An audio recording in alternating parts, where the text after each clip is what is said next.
বিকেল বিকেল করে সদল বলে বেরিয়ে পড়েছি। দিনটা হচ্ছে অক্ষয় তৃতীয়ার আগের দিন। রাত পোহলেই মানে আগামীকাল অক্ষয় তৃতীয়া, সেই উপলক্ষেই কিছু কেনাকাটি করব আর কি। বাড়িতে পুজো রয়েছে, কথাতেই আছে না, তাই তাই তাই মামাবাড়ি যাই, মামাবাড়ি ভারী মজা কিল চড় নাই।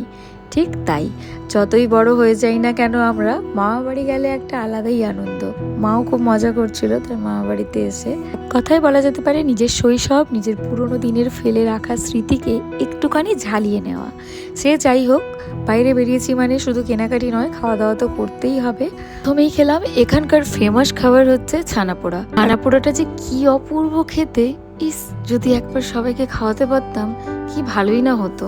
খেয়েছি, আবার কিছুটা প্যাক করে নিয়ে এসেওছি। তারপর সোনামা খেয়েছিল ফুচকা। আমার তেমন ফুচকা পছন্দ না, আমি এখানকার চিকেন মোমোটা ট্রাই করেছি। চিকেন মোমোটা খুব সুন্দর খেতে। প্লেটে ওই 5-6 পিস মতো ছিল, আর দাম নিয়েছিল মাত্র 30 টাকা। আর ভেতরে চিকেনের পুর ঠেসে ঠেসে ভরা। আমার মা, মাসি, দিদা এরা যেহেতু কেউই চিকেন খায় না, তাই আমি আর মাম্মাম দুজন মিলেই চিকেন মোমোটা খেয়েছিলাম। মাম্মামেরও খুব ভালো লেগেছে। তারপর হাত পা ধুয়ে পরিষ্কার হয়ে চলে গেছিলাম একদম সোজা মিষ্টি দোকানে। যে কোনো পুজো আচ্ছা মানেই তো মিষ্টি, তাই সেখানে গিয়ে দেখছিলাম কি সুন্দর করে বোঁদে বানানো হচ্ছে। এই প্রথম আমি বোঁদে বানানো দেখলাম। তারপর মা সেখান থেকে কিছুটা মিষ্টি নিয়ে নিল, কালকে পুজোর জন্য, তারপর ভোজ্জি দিতে হয় সেই জন্য।